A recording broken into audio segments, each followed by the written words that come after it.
Hey guys, tonight we're diving into some of the most dangerous cursed artifacts of the medieval world. So before you get comfortable, take a moment to like the video and subscribe, but only if you genuinely enjoy what I do here. And let me know in the comments where you're tuning in from and what time it is for you. It's always fascinating to see how many history lovers and people avoiding sleep for questionable reasons gather here from around the world. Now, dim the lights, maybe turn on a fan for that soft background hum, and let's ease into tonight's journey together. If there was one object capable of making medieval rulers completely abandon common sense, it was a crown.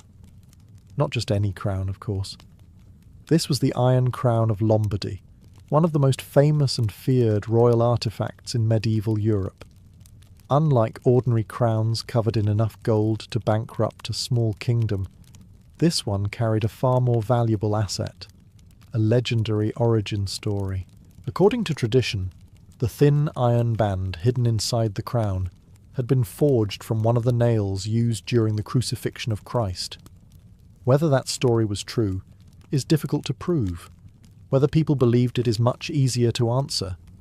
Absolutely. And once medieval people believed something, they committed to it with impressive determination. This was, after all, an age where a failed harvest, a comet, and an unusually aggressive goat could all be interpreted as divine messages. The crown quickly became one of the most sacred symbols of authority in Europe. Kings wanted it. Emperors wanted it. Ambitious nobles wanted it. Popes wanted influence over whoever possessed it. In short, everyone wanted the crown except the people who had to guard it. To be crowned with the Iron Crown meant more than becoming a ruler. It suggested that heaven itself approved of your reign. Unfortunately, heaven seemed strangely reluctant to provide customer support afterward. Over the centuries, ruler after ruler sought possession of the crown. Many of them soon encountered disasters that chroniclers eagerly connected to the artifact. Some died unexpectedly, some faced rebellions, some lost wars. Others discovered that governing medieval Europe was like attempting to herd angry cats, while your neighbours repeatedly set your barn on fire. Naturally, the crown began attracting rumours. Whispers spread that it carried a curse. The pattern appeared difficult to ignore. Powerful men fought desperately to obtain the artifact, only to find themselves facing endless misfortune once they had it. One famous admirer was Charlemagne, whose empire stretched across much of Western Europe. During his lifetime, he appeared unstoppable. Yet after his death, his vast empire slowly fragmented into competing kingdoms ruled by descendants who often seemed to regard family reunions as opportunities for civil war. Medieval storytellers looked at this situation and reached a conclusion. Clearly the crown was cursed. The possibility that dividing a massive empire among ambitious heirs might create problems received considerably less attention. As centuries passed, Holy Roman emperors continued travelling into Italy to claim the crown. Many arrived expecting glory. Instead, they found Italian politics. This was unfortunate. Italian cities rebelled, noble families plotted, allies changed sides. Assassinations occurred with alarming frequency. Trust was often treated as a temporary condition rather than a permanent virtue. For many rulers, obtaining the crown turned out to be the easiest part of the entire process. Keeping the throne was where the suffering began, and this is what made the Iron Crown such a perfect cursed artifact. Whenever a king won a victory, everyone praised his wisdom. Whenever he suffered a humiliating defeat, lost half his territory, and accidentally started 3 new wars, people glanced suspiciously at the crown. The artifact enjoyed perhaps the greatest arrangement in medieval history. It received all the credit for success and none of the responsibility for failure. By the late Middle Ages, the Iron Crown had become far more than a royal treasure. It was a symbol of ambition itself, an object that promised legitimacy, glory, and divine favour. Yet nearly everyone who pursued those rewards discovered the same uncomfortable truth. The crown did not create power. It simply attracted people who wanted too much of it. And if there was a curse hidden within the Iron Crown of Lombardy, it may not have been supernatural at all. The real curse was convincing generations of rulers that one more crown would finally solve all their problems. History suggests it mostly gave them new ones. If medieval Europe had one universal rule, it was this. Whenever a mysterious gemstone appeared, somebody would eventually decide it was cursed. The Emerald of St. Mark was one such treasure. According to legend, this remarkable green stone found its way into the vast collection of relics and treasures held by Venice. Over time, stories emerged claiming that the emerald had an ancient and troubling history. Some whispered that it had once belonged to pagan priests. Others insisted it came from a forgotten temple somewhere in the east. A few storytellers, never satisfied with ordinary explanations, claimed demons themselves had guarded it before humans acquired it. As usual, nobody could agree on the details. The curse, however, was easier to agree upon. Venice during the Middle Ages was one of the richest cities on earth. Merchant ships arrived daily carrying silk, spices, gold, jewels, and enough luxury goods to make the average European peasant wonder whether they were living on the same planet. The city became fabulously wealthy. It also became fabulously paranoid. When fortunes were won and lost overnight, people constantly searched for explanations. If a merchant suddenly became rich, God had blessed him. If he suddenly lost everything, perhaps a curse was involved. The emerald became connected to a surprising number of unfortunate events. A merchant family suffered financial collapse. The emerald was blamed. A nobleman's ships vanished during a storm. The emerald was blamed. A political rival died unexpectedly. The emerald was blamed. A seagull stole someone's lunch near the harbour. Given enough time, the emerald probably would have been blamed for that too.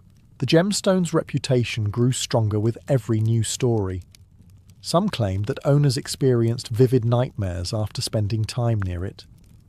Others reported feelings of dread, anxiety, or unexplained illness.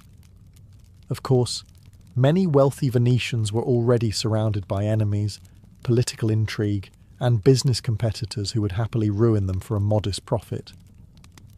Such circumstances can occasionally produce anxiety without supernatural assistance. Yet the legends persisted. Part of the emerald's power came from its mystery. Nobody could fully explain where it had come from. The less people knew, the more imagination filled the gaps. And medieval imaginations were remarkably productive. This was the same era that occasionally solved unanswered questions by adding dragons. The truth is that Venice itself may have been the real curse. The city was a place of endless ambition. Merchants gambled fortunes. Politicians plotted constantly. Rivals watched one another with suspicion. Wealth brought influence, but influence attracted enemies. The emerald simply became a convenient symbol for all those dangers. Yet for centuries, people continued telling stories about the mysterious green stone. Because a cursed emerald is far more interesting than admitting that greed, jealousy, and politics were usually responsible for most disasters. And unlike cursed gemstones, those problems never went out of fashion. Few medieval artifacts inspired more fascination, fear, and outright obsession than the legendary Spear of Destiny. According to tradition, this was the very spear used by the Roman soldier Longinus to pierce the side of Christ during the crucifixion. If true, it would have been one of the most important relics in Christianity. If not true, it was still one of the most successful pieces of medieval marketing ever created. Over the centuries, Various rulers claimed to possess the spear. Each version came with impressive documentation, passionate defenders, and just enough mystery to keep arguments going for generations. And where there is mystery, a curse is rarely far behind. By the early Middle Ages, many believed the spear granted divine protection to whoever possessed it. Kings and emperors treated it as more than a relic. It was a symbol of legitimacy, power, and heavenly approval. The logic was simple. Own the spear, and God favours you. Lose the spear, and things may become complicated. Very complicated. One of the most famous owners was the Holy Roman Emperor Otto I. He carried the relic into battle and won spectacular victories. Chroniclers pointed to the spear as proof of divine support. Naturally, when rulers succeeded, the spear received credit. When rulers failed, explanations became more creative. As generations passed, stories accumulated. Some claimed no owner could be defeated while holding the spear. Others insisted disaster would strike the moment it left their possession. The problem was that history stubbornly refused to cooperate with these theories. Many rulers who possessed the spear still faced rebellions. They still lost battles. They still died. Quite a few discovered that owning a sacred relic did not prevent their relatives from plotting against them. This was an unfortunate surprise for medieval monarchs, who often considered family members their most reliable source of future betrayal. The spear's reputation grew stronger precisely because powerful people kept chasing it. The more valuable it became, the more dramatic its legends became. Soon the relic was surrounded by tales of supernatural power. Some believed it could determine the fate of empires. Others thought it protected entire kingdoms. Meanwhile, the average medieval peasant was probably wondering whether the spear could help with taxes. Sadly, no such miracles were reported. What makes the Spear of Destiny fascinating is not whether it was cursed, blessed, or genuinely authentic. It is the fact that generations of rulers believed an object could guarantee victory.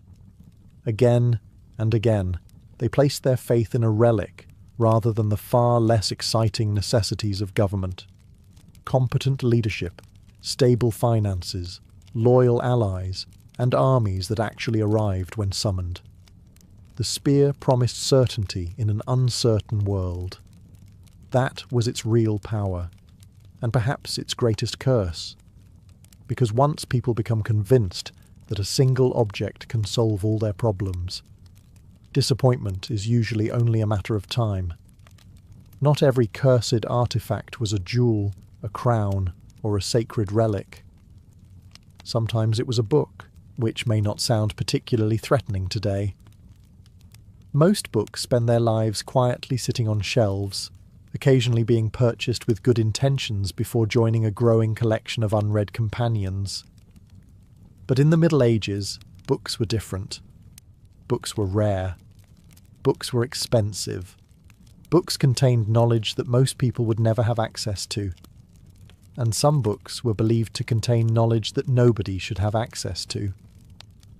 Stories circulated throughout medieval Europe about mysterious manuscripts filled with strange symbols, cryptic diagrams, forgotten languages, and instructions that supposedly revealed hidden secrets of the universe. Monks copied them. Scholars studied them. Church authorities occasionally worried about them. Everyone else made up increasingly alarming stories about them. One recurring legend involved books that could summon spirits or demons when certain passages were read aloud. Another claimed that some manuscripts revealed future events. Others supposedly contained magical formulas inherited from ancient civilizations. Naturally, these stories made the books even more popular. Human curiosity has always worked in predictable ways. Tell people a book contains dangerous forbidden knowledge, and they immediately want to read chapter 1. Some medieval scholars became obsessed with collecting rare texts. They travelled across Europe searching monastery libraries and noble collections for forgotten manuscripts. Occasionally they discovered genuinely valuable works. Occasionally they found books so confusing that later generations assumed supernatural forces must be involved. After all, if nobody understands what they're reading, magic becomes a surprisingly popular explanation. One famous category of feared manuscripts involved books of alchemy. These texts promised hidden wisdom, secret transformations, and occasionally the possibility of turning ordinary metals into gold. Thousands of intelligent people spent years chasing these mysteries. The results were mixed. Gold remained difficult to produce. Strange smells were considerably easier.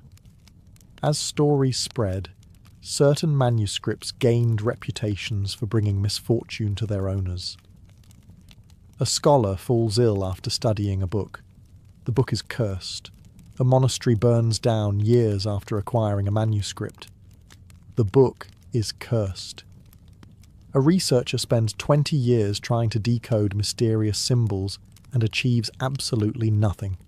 The book is definitely cursed. Modern academics might call this normal research frustration. Medieval observers preferred darker explanations. Yet these legends reveal something fascinating about the medieval world. People feared knowledge almost as much as they desired it. Books represented power. Power could change lives, and anything powerful enough to transform a person's understanding of the world was also powerful enough to frighten them. That is why certain manuscripts became cursed artifacts, not because demons lived within their pages, but because knowledge itself can be unsettling, especially when the book seems to know more than you do, which, to be fair, describes most textbooks. If there was ever a medieval king who could make a cursed artifact seem believable, it was King John of England.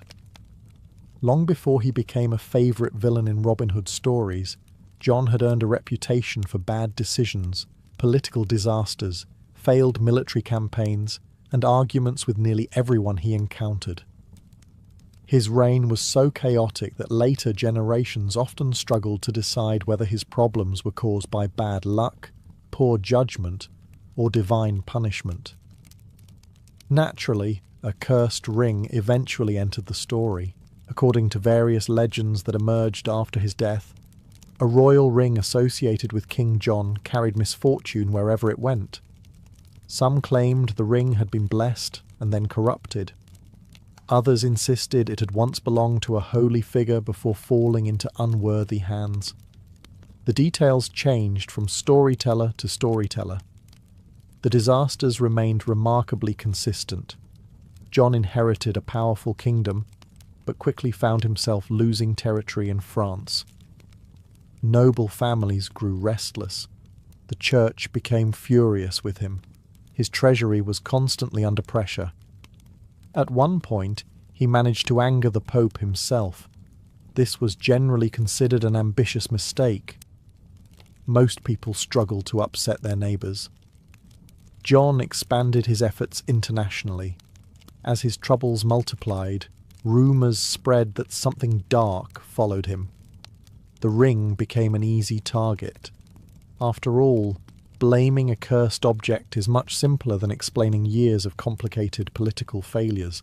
The ring's sinister reputation only grew after John's death in 1216.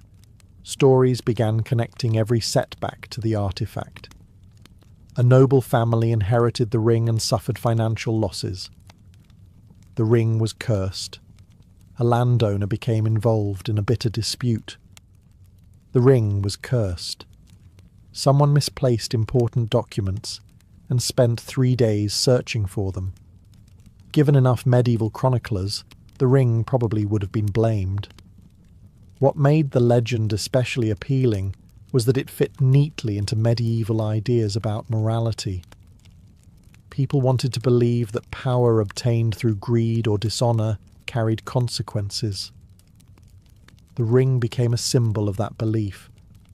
Unlike magical swords or sacred relics, it represented something far more ordinary. temptation, a small object promising prestige and authority, the kind of treasure that could inspire jealousy, suspicion, and endless conflict. In reality, King John's troubles probably had less to do with curses and more to do with politics. Unfortunately for him, politics can sometimes look remarkably similar to a curse. Both tend to start with confidence and end with regret. By the late Middle Ages, the story of the ring had become part warning, part entertainment, and part moral lesson. And if the ring truly possessed supernatural power, it was remarkably selective. It never caused problems on its own. It merely seemed to find people already capable of creating plenty of problems without any assistance at all. Few medieval organizations attracted more legends than the Knights Templar. They began as a military order dedicated to protecting Christian pilgrims in the Holy Land. They ended as one of the richest, most powerful, and most mysterious institutions in medieval Europe. And whenever a wealthy organization suddenly collapses, people start asking questions. Lots of questions. More importantly, they start inventing answers. By the early 14th century, the Templars possessed castles, treasure, land, ships, and influence stretching across Europe. Kings borrowed money from them. Nobles respected them. Ordinary people viewed them with a mixture of admiration and suspicion. The order had become so successful that it eventually encountered one of history's most dangerous cursed artifacts, a heavily indebted king. King Philip IV of France owed enormous sums to the Templars. Conveniently, he also happened to control an army. In 1307, he ordered the arrest of Templars throughout France. Members of the order were accused of heresy, blasphemy, and a variety of shocking crimes. Many historians believe the accusations were largely political. Medieval politics occasionally displayed all the subtlety of a siege engine crashing through a wall. As the Templars were imprisoned and their order dismantled, a new mystery emerged. Where had their treasures gone? Some wealth was confiscated, some property was seized, but rumours quickly spread that the most valuable relics had disappeared before the arrests began. That was when the curse stories started. According to legend, the Templars had possessed sacred relics, mysterious artifacts, ancient treasures, and secret objects so powerful they could alter the fate of kingdoms. Anyone who searched for them was said to suffer misfortune. Treasure hunters vanished. Nobles lost fortunes. Explorers met untimely deaths. Failed expeditions became evidence of supernatural protection. Successful expeditions mysteriously failed to find anything, which, admittedly, is one of the safest ways for a curse to maintain its reputation. The most famous story involved the final Grand Master of the Order, Jacques de Molay. Before his execution, legend claims he cursed King Philip and Pope Clement V, summoning divine judgment upon them. Remarkably, both men died within a year. To medieval observers, this seemed highly suspicious. To modern observers, it sounds like the 14th century simply continued being the 14th century. Nevertheless, the curse endured. For centuries, treasure hunters searched for lost Templar relics hidden beneath castles, buried in forests, concealed in churches, or transported to distant lands. Most found disappointment. A few found empty wallets, and some discovered the timeless truth that searching for legendary cursed treasure is rarely as profitable as the legends suggest. The greatest Templar curse may not have been supernatural at all. It was convincing generations of people that the treasure was still waiting just around the next corner. Among the countless relics displayed in medieval churches, monasteries and cathedrals, few inspired as much unease as the mysterious object known in later legends as the Black Reliquary of Prague. reliquaries were normally objects of comfort. They contained the bones of saints, fragments of holy garments, or other sacred items believed to connect the faithful to heaven. Pilgrims travelled enormous distances just to glimpse them. The Black Reliquary was different. People visited it out of devotion. They left with questions. According to various medieval stories, the reliquary appeared unusually dark, decorated with blackened metal and strange carvings that seemed older than the object itself. Some claimed it contained the remains of a forgotten saint. Others believed its contents had been misidentified centuries earlier. A few whispered that nobody truly knew what rested inside.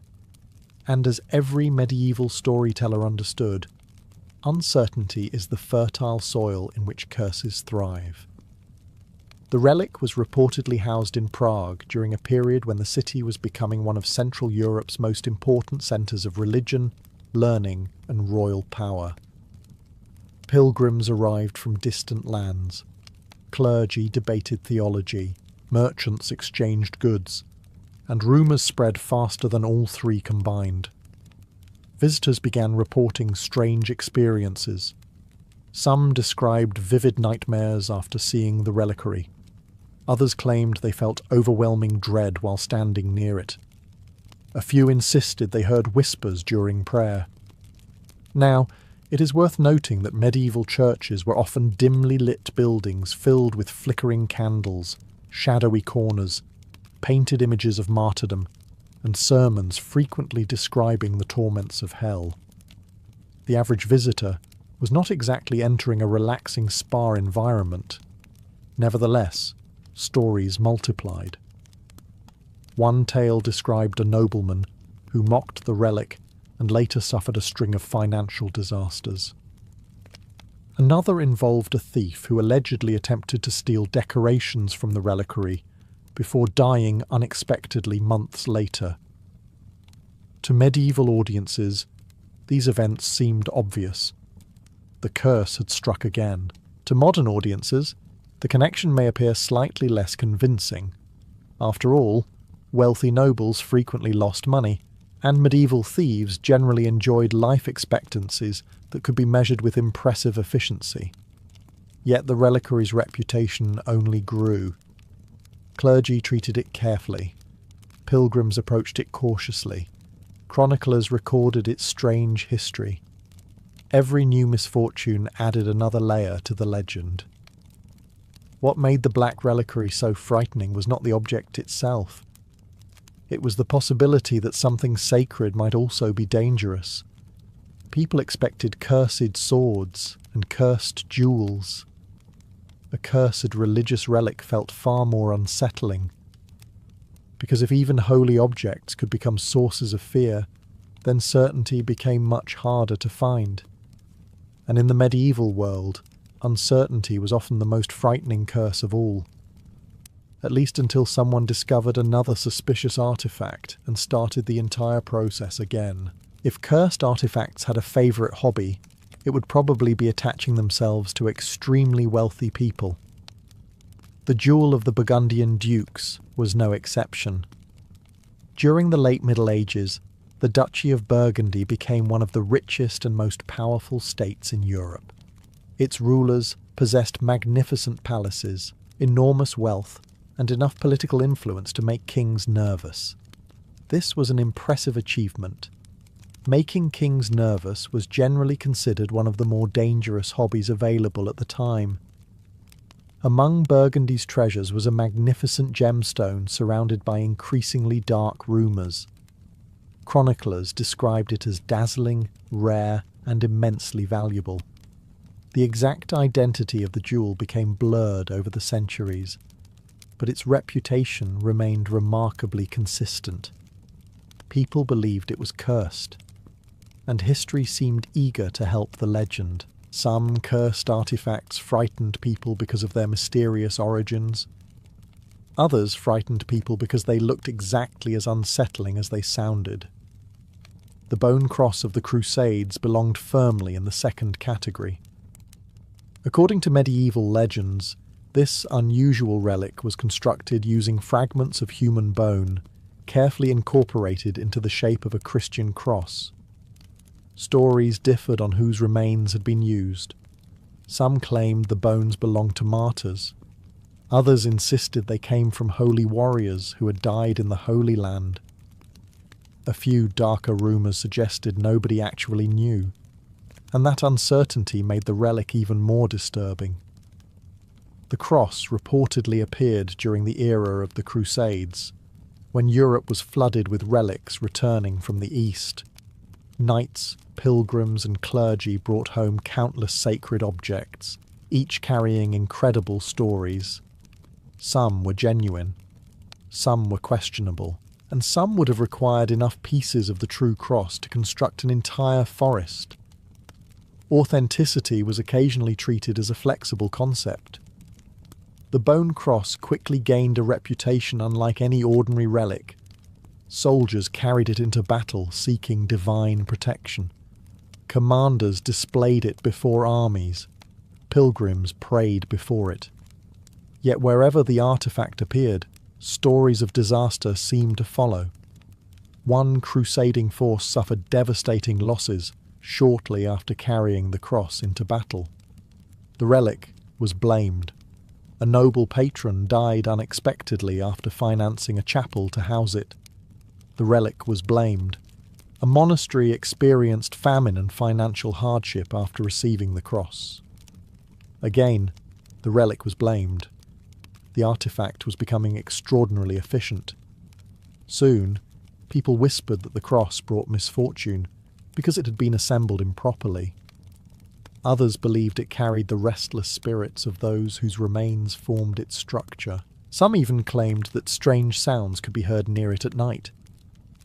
Of course, medieval monasteries were often old stone buildings filled with creaking wood, wind tunnels, and exhausted monks sleeping in large communal rooms. Under such conditions, mysterious noises were practically included in the architecture. Nevertheless, the stories persisted. What made the bone cross particularly fascinating was the contradiction at its heart. It was a holy object, yet people feared it. It was meant to inspire faith, yet it inspired anxiety. The relic seemed to blur the line between blessing and curse. And perhaps that is why the legend endured. Because medieval people understood something modern people often forget. Objects can carry powerful meanings, not because of magic, but because of what people believe about them.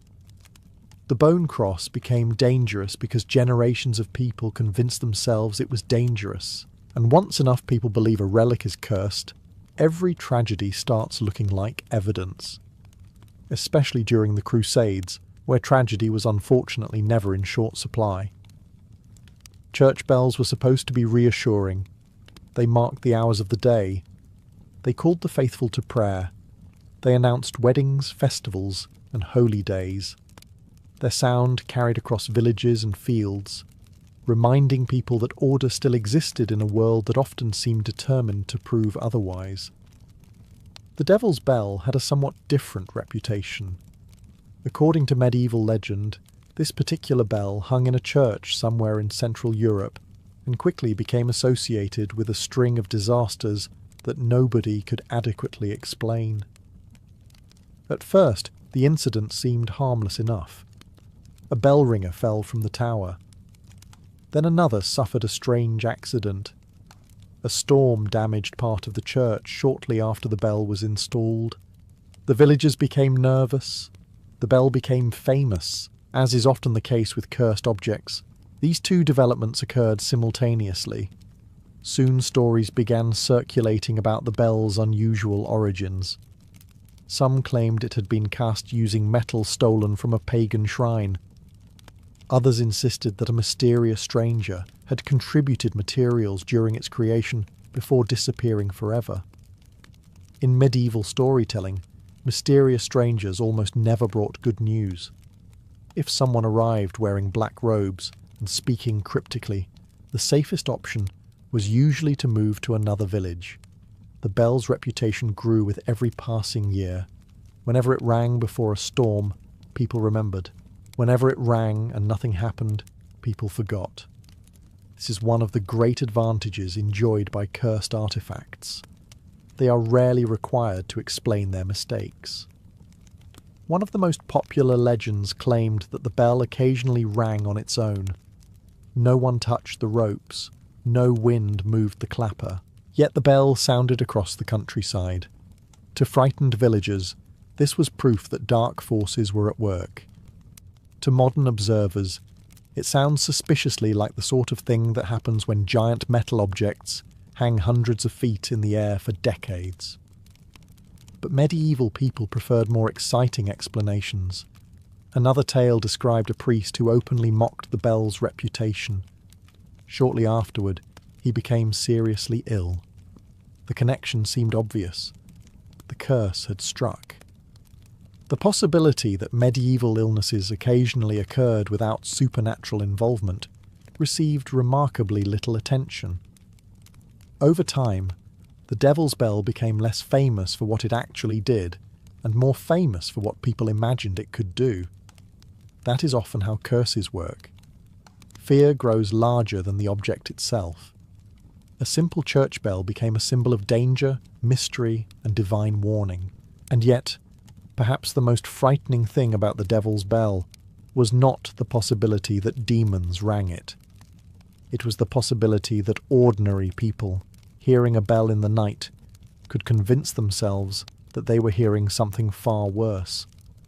Because once fear takes hold, the human imagination can be louder than any bell ever cast.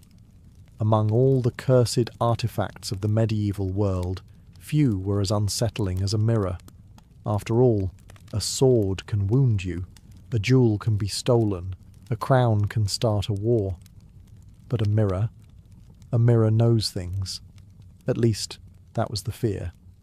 The legendary mirror of Melisande was supposedly associated with Queen Melisande of Jerusalem, one of the most powerful women of the Crusader states. Whether the artifact truly belonged to her remains uncertain, but that did little to stop centuries of rumours from attaching themselves to the object. According to legend, the mirror was beautifully crafted, framed in silver, and decorated with intricate designs from both Europe and the East. It was said to be mesmerizing. It was also said to be cursed. The first stories claimed that the mirror revealed betrayal. Not immediately, of course. That would have been useful. Instead, people supposedly glimpsed strange reflections, fleeting shadows, or faces appearing where they should not have been. Some owners claimed they saw enemies standing behind them. Others reported seeing loved ones who had already died. Several claimed they saw their own future. This rarely improved their mood. As the stories spread, nobles became fascinated by the artifact. And like many cursed objects, the mirror's appeal seemed directly proportional to the danger surrounding it. The more terrifying the stories became, the more people wanted to look into it. Human beings have maintained this habit for centuries. Put a sign saying, "Do not enter," on a door, and someone immediately begins wondering what is inside. One medieval lord allegedly spent hours staring into the mirror each night, searching for hidden messages. Before long, he became convinced that several members of his household were plotting against him. Perhaps they were. Perhaps they were not. Either way, his paranoia created enough enemies to make the distinction largely irrelevant.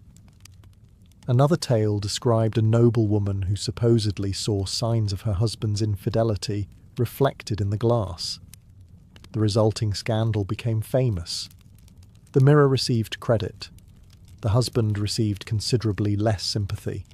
Over time, the artifact gained a reputation for revealing uncomfortable truths. This made it one of the most feared cursed objects in aristocratic circles.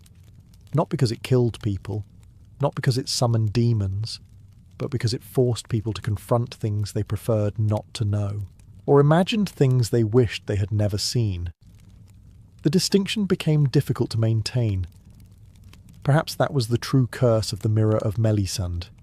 Not supernatural visions, not dark magic, simply uncertainty. Because once a person begins doubting what they see, every reflection becomes suspicious. And in medieval courts, where conspiracies, betrayals and rivalries were already common, that was more than enough to create disaster.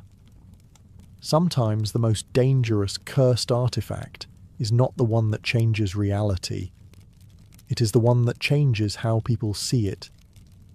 Few medieval artifacts managed to combine religion, luxury, death, and deeply questionable dinner party decisions, quite like the skull chalice. According to legend, this ornate drinking vessel was crafted from a human skull, carefully decorated with silver, gold, and precious stones. Depending on who told the story, the skull belonged to a saint, a martyr, a defeated enemy, or a particularly unfortunate nobleman who discovered that dying was only the beginning of his involvement in the tale. Naturally, people argued endlessly about its origins. They agreed on one thing: the chalice was cursed. The artifact supposedly appeared in various noble collections throughout medieval Europe. Wealthy lords displayed it proudly during feasts, regarding it as a symbol of power and prestige, because apparently a normal gold cup was simply not dramatic enough. Guests would gather around candle-lit tables, while servants carried enormous platters of food through crowded halls. Wine flowed freely, musicians played, and eventually someone would produce the skull chalice. At that point, the atmosphere generally became much more interesting. Some stories claimed that anyone who drank from the vessel would suffer terrible misfortune within a year. Others insisted the curse only affected dishonest people. This was a useful arrangement. Whenever something bad happened, the victim could be accused of secret wrongdoing. Whenever nothing happened, the curse was simply waiting.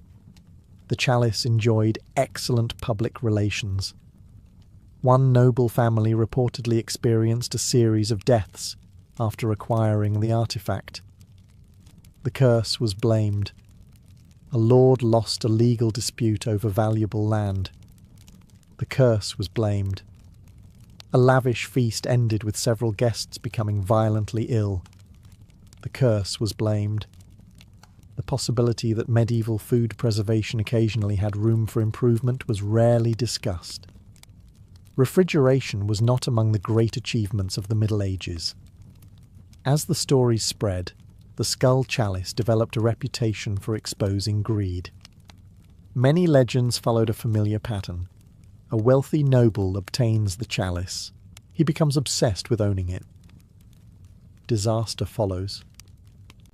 The moral lesson was difficult to miss. Medieval storytellers loved reminding audiences that excessive pride eventually leads to trouble, preferably expensive trouble. What makes the skull chalice fascinating is that it embodied several medieval fears at once: death, ambition, vanity, and the uneasy belief that sacred things should not be treated as decorations. Whether the artifact was genuinely cursed hardly mattered. People believed it represented a dangerous crossing of boundaries. The dead were meant to rest. Holy objects were meant to be respected. Wine cups were meant to be considerably less unsettling. By the end of the Middle Ages, the skull chalice had become one of the most infamous cursed artifacts in folklore. A perfect reminder that some collectibles are best left out of the dining room, especially the ones that may once have been using it, hidden within a remote monastery, far from crowded cities and royal courts. There was said to be an object unlike any other. It was not made of gold. It was not covered in jewels. It possessed no elaborate decorations. In fact, according to the legends, it was simply a dark stone, and that simplicity somehow made it even more frightening. The black stone of the monastery first appeared in stories told by pilgrims travelling across medieval Europe. Descriptions varied, but most agreed that the stone was unusually smooth, almost unnaturally black, and seemed older than anyone could explain. The monks guarding it offered few answers, which naturally encouraged people to invent their own. Some claimed the stone had fallen from the sky. Others believed it had been discovered in the ruins of an ancient pagan temple.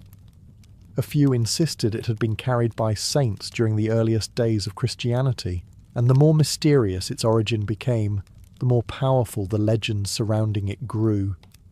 Pilgrims travelled hundreds of miles to see the artifact.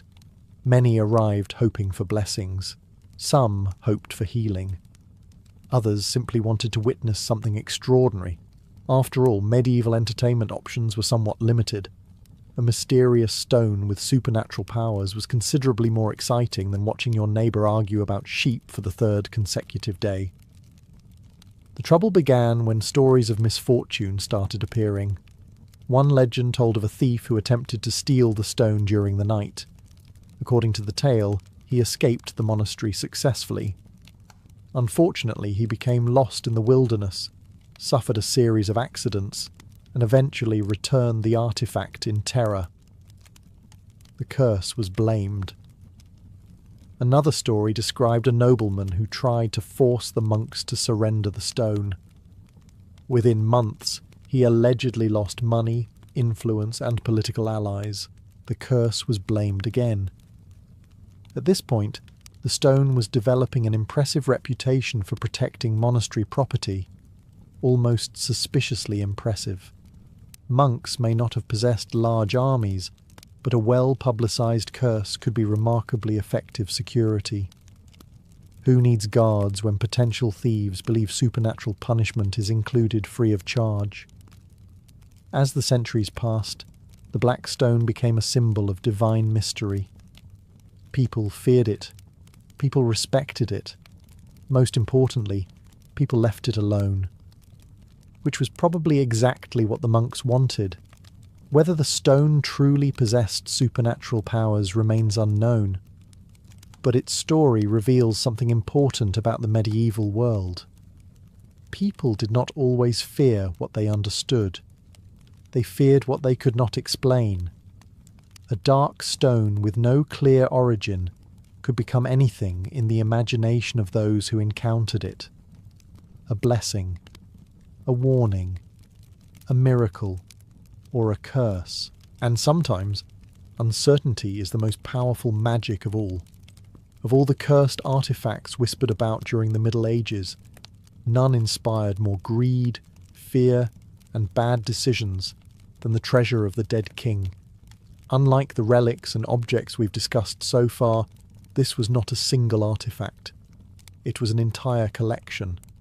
According to legend, somewhere beneath an ancient royal tomb lay a vast treasure buried alongside a long-forgotten king.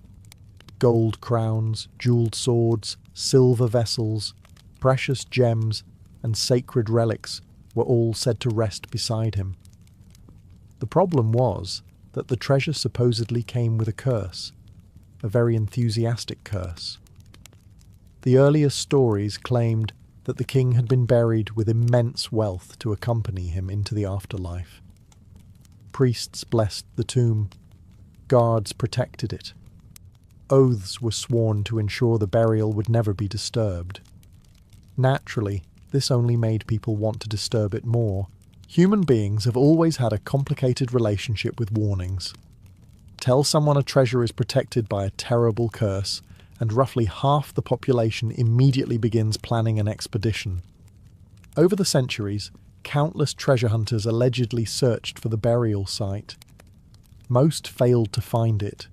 Some disappeared. Others suffered accidents. Several lost fortunes financing their searches. The curse received credit for all of it. One famous tale described a nobleman who became obsessed with locating the king's tomb. He spent years funding excavations, hiring guides, and purchasing ancient maps. Eventually, he exhausted his fortune. The treasure remained missing. The curse remained undefeated. Another story involved a group of adventurers who supposedly discovered the entrance to the burial chamber. As they prepared to enter, strange events began occurring. Equipment broke. Animals refused to approach. Members of the expedition became frightened and abandoned the search. To medieval audiences, this was clear evidence of supernatural protection. To modern audiences, it sounds suspiciously like a group of people realizing they were about to crawl into a dark underground tomb with questionable structural integrity. Fear can occasionally be a survival mechanism, yet the legend continued to grow. Generation after generation became convinced that the treasure existed, and generation after generation failed to find it. That may have been the treasure's greatest curse. Not death, not demons, not divine wrath. Hope. The belief that unimaginable wealth was just one discovery away. The belief that one lucky find could solve every problem. History is full of people ruined by that idea. Perhaps that is why the story endured for centuries, because the most dangerous cursed artifact is not always the one hidden in a tomb. Sometimes it is the dream that convinces you to spend your life searching for it, and somewhere, if the legends are true, the dead king is still resting peacefully beside his treasure, probably laughing. For most medieval knights, life followed a fairly predictable path. You inherited land, served your lord, married, produced heirs, argued with neighbouring nobles over fields that barely seemed worth the trouble, and hoped to avoid dying from something embarrassing. It was not always exciting, but it was familiar. The man who chose to become a Templar knight deliberately walked away from that future.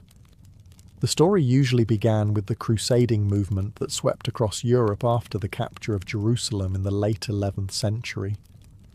News travelled slowly in the medieval world, but stories of the Holy Land spread remarkably far. Pilgrims returned with tales of sacred places, dangerous roads, and warrior monks who protected travellers from bandits and raiders. These warrior monks belonged to a relatively new organisation known as the Poor Fellow Soldiers of Christ and of the Temple of Solomon.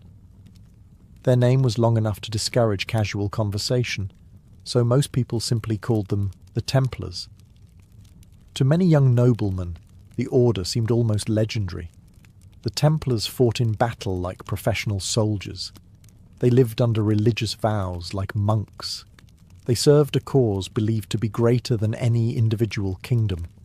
In an age obsessed with faith, honour and warfare, it was difficult to imagine a more prestigious calling. Yet the reality was far less glamorous than many recruits expected. The Templars owned no personal property. They followed strict rules governing nearly every aspect of daily life. Their clothing, meals, sleeping arrangements and behaviour were carefully regulated. Individual ambition was discouraged. Personal comfort ranked somewhere between unimportant and completely irrelevant. Before a man could even request admission, he had to confront a difficult truth. Joining the order meant surrendering much of what medieval society valued. Marriage would be forbidden. Personal wealth would disappear into the order. Future children would never exist.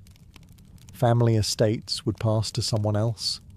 A man who entered the Templars effectively died to his former life while remaining physically alive. For some families, this decision created tension. Noble parents often invested years preparing sons to inherit lands and continue family lines. Watching a capable heir volunteer to become a celibate warrior monk could be a frustrating experience. Medieval fathers rarely expressed this frustration through modern family counselling. They generally preferred louder methods.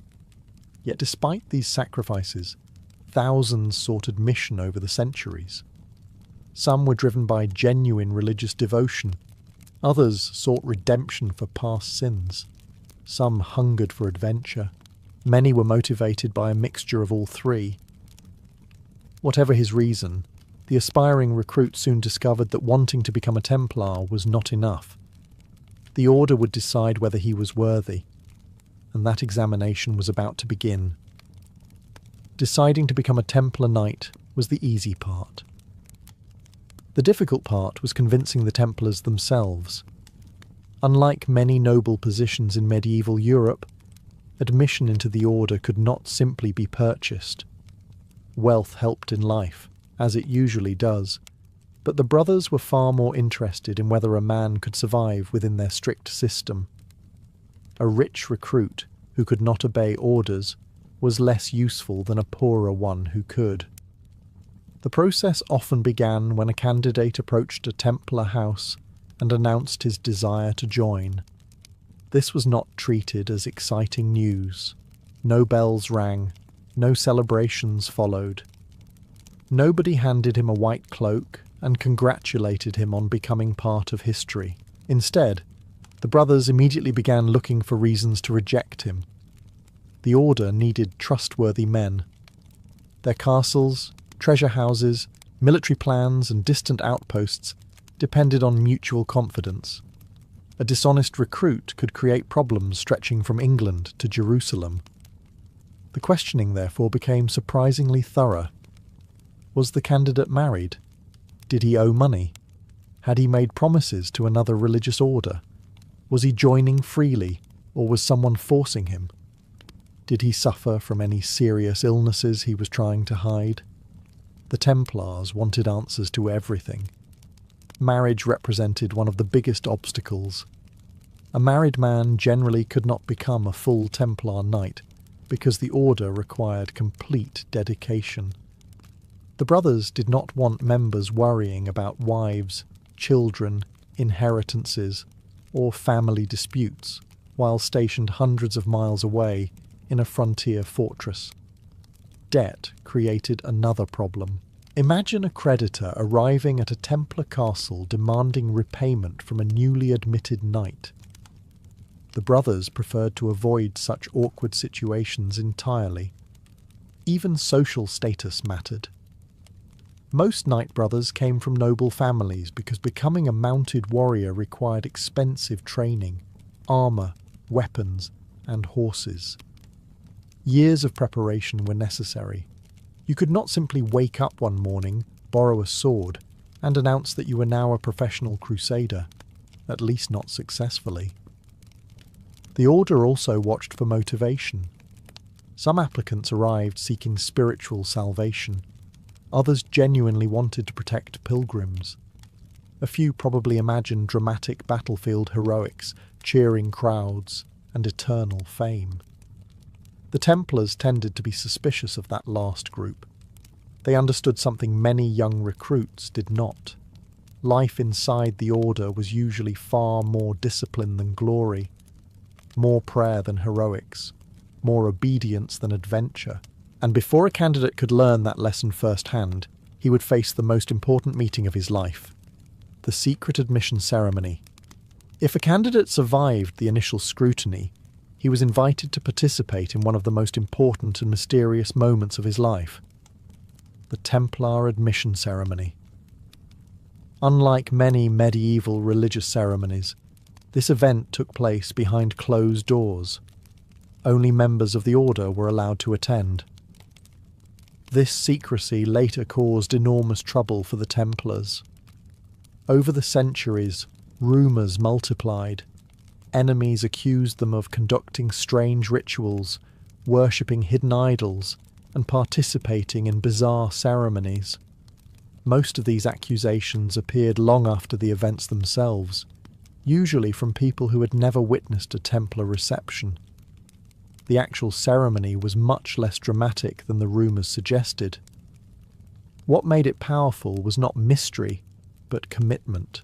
The candidate entered a gathering of Templar brothers and formally requested admission. This was often not the first time he had asked. The order wanted absolute certainty that he understood the consequences of his choice. The questioning began again. The same subjects returned repeatedly. Were you married? Did you owe money? Were you bound by promises elsewhere?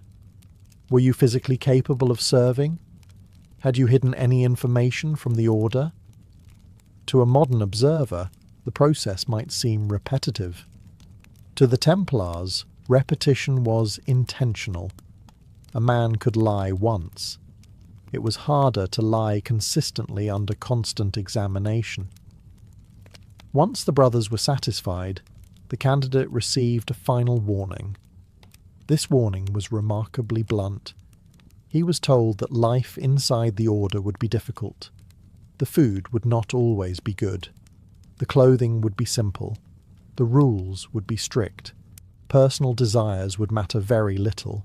The message was essentially, if you enjoy comfort, now is an excellent time to leave. No one would stop him. The order preferred losing a recruit today rather than dealing with a regretful brother later. If the candidate still wished to proceed, he knelt before the assembly and swore the vows required by the order. These promises were not temporary commitments. They were intended to last for life. The brothers then accepted him into their community. At that moment, something profound occurred. His former identity began to fade. He was no longer simply the son of a noble family, an ambitious young knight, or the heir to an estate. He now belonged to the temple. His loyalty shifted from family interests to the order's mission. His future became tied to thousands of brothers spread across Europe and the Holy Land. And with a few solemn vows, the freedoms of his old life disappeared. The first and perhaps most difficult sacrifice was about to begin, the vow of poverty, the vow of, the moment a man became a Templar, he entered a world where personal wealth ceased to matter, at least in theory. This was the first great paradox of the order. The Templars eventually became one of the wealthiest organizations in medieval Europe. They owned castles, farms, mills, vineyards, ports, ships, and vast stretches of land. Kings borrowed money from them. Nobles donated fortunes. Pilgrims entrusted them with valuables. Yet the individual Templar owned absolutely nothing. Not his horse, not his sword, not even the shirt on his back. Everything belonged to the order. For a young nobleman raised in a society obsessed with inheritance and status, this represented a radical transformation. Imagine spending your childhood being told that one day you would inherit lands, servants, and wealth, only to voluntarily sign it all away. Many medieval fathers probably found this difficult to understand. Some likely reacted with the medieval equivalent of, "I spent 20 years preparing you for this estate, and now you want to sleep in a monastery with a sword." The vow of poverty required a recruit to surrender personal possessions to the order. Any property he retained became controlled by the Brotherhood. Gifts received later belonged to the temple as well. The reasoning was simple. Personal wealth created personal interests. Personal interests created divisions. Divisions weakened unity. The Templars wanted every brother focused on the same mission. A knight worrying about expanding his private fortune was not fully committed to protecting pilgrims or defending frontier castles. The rule extended into daily life. Clothing was standardized. Equipment was distributed according to need. Meals were shared. Luxury was discouraged. Even small signs of vanity attracted criticism. A brother was not supposed to compete with fellow Templars over who owned the finest horse or the most impressive sword, because technically none of them owned anything. Of course, human nature remained human nature. Medieval knights did not suddenly become saints simply because they wore white cloaks. The rule of the Templars contains numerous regulations aimed at preventing pride, greed, and excessive attachment to material things. The existence of these rules suggests the problem appeared often enough to require attention. Still, most brothers accepted the sacrifice.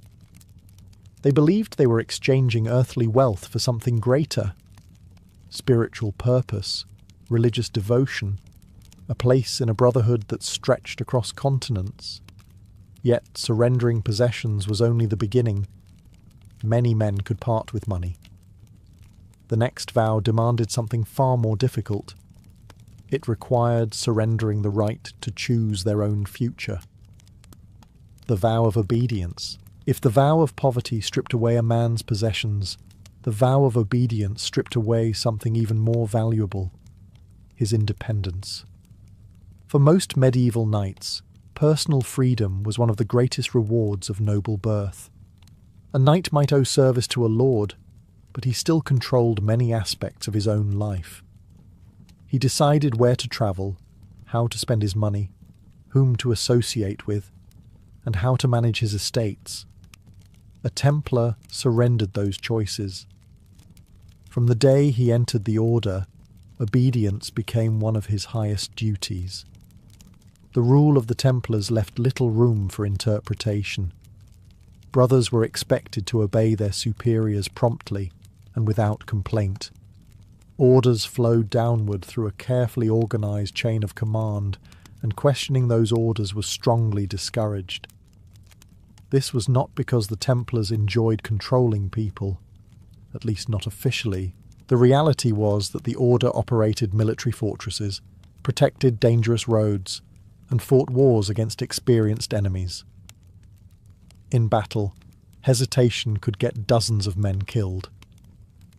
The Templars believed discipline saved lives. A knight who instantly obeyed commands was more valuable than a brilliant warrior who constantly argued.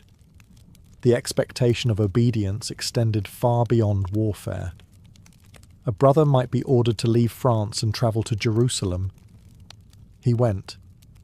A knight stationed comfortably in a wealthy commandery could suddenly be assigned to a remote desert fortress. He went.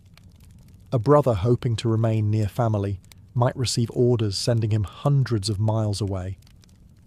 Again, he went. Personal preferences carried little weight. The order's needs came first. This could be difficult for recruits from noble families.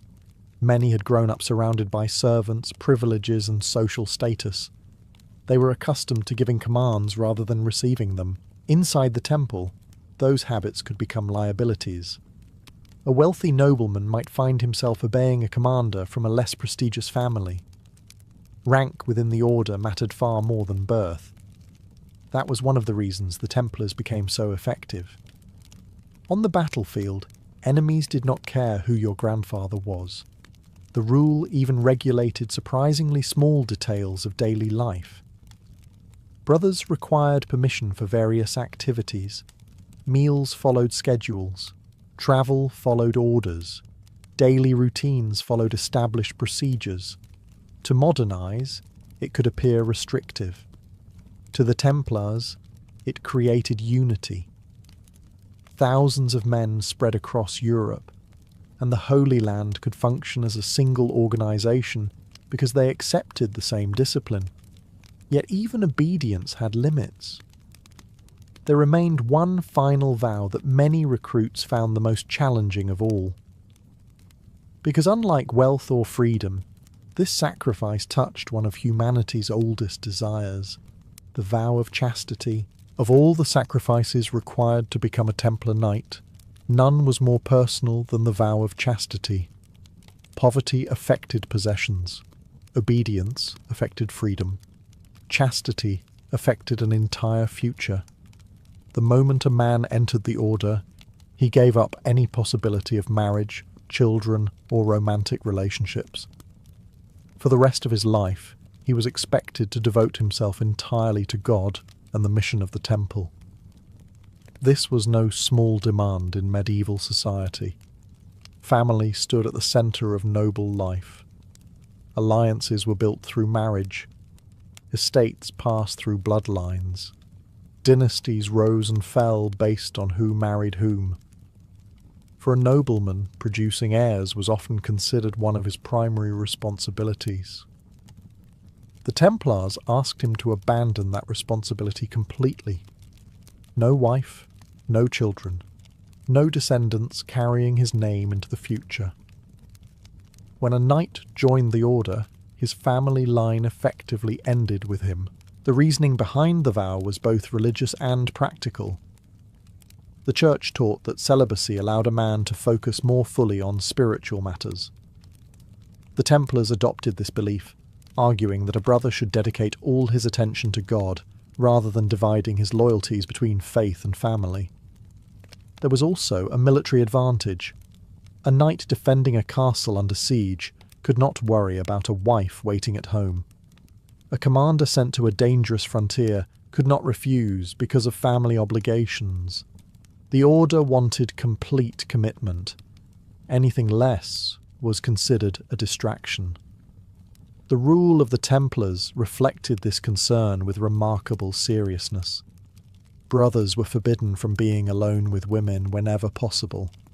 Contact with female relatives was limited. Even seemingly harmless interactions could attract scrutiny. Modern readers often find some of these regulations excessive. The Templars clearly believed temptation was best defeated by avoiding situations that might create it. Their solution was straightforward. If a problem could potentially occur, create a rule against it. Then create another rule to enforce the first rule. Then perhaps a third rule, just to be safe. This approach appears frequently throughout medieval history. Of course, the vow was not always easy to uphold. The Templars were human beings, not statues carved from stone. They experienced the same desires and emotions as everyone else. Church records and disciplinary actions occasionally reveal brothers who violated their vows. When such cases occurred, punishments could be severe.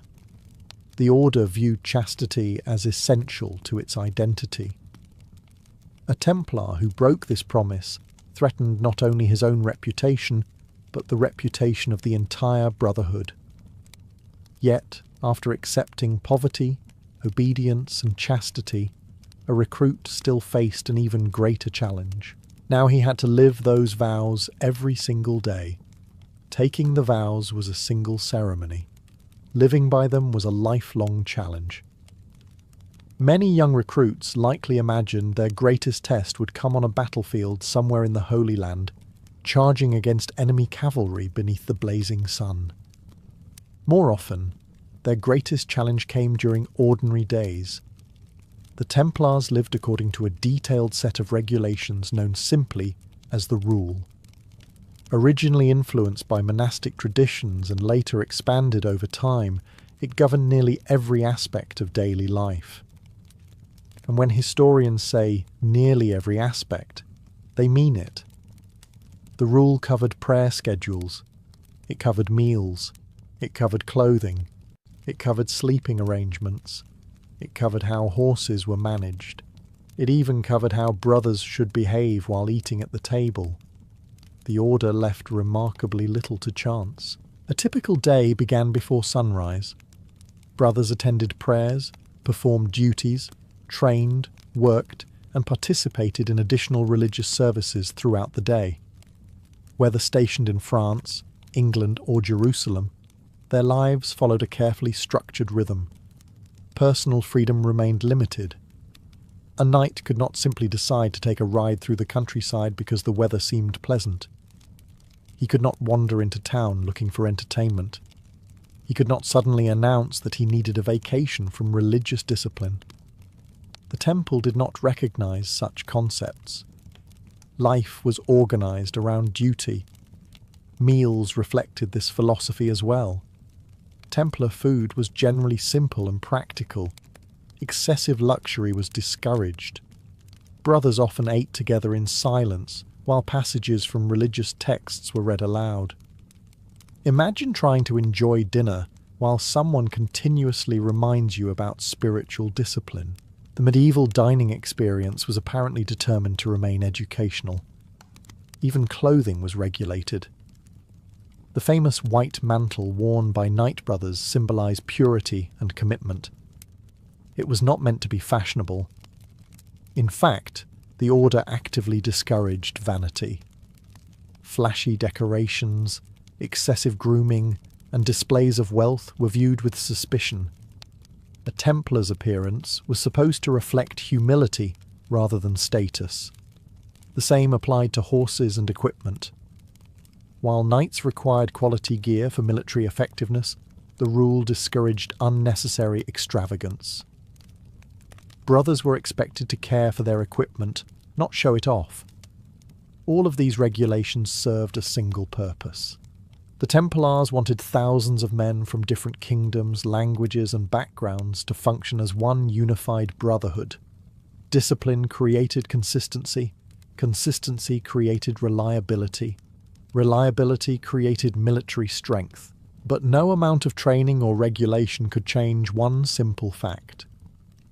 The Templars were not preparing men merely for orderly daily routines.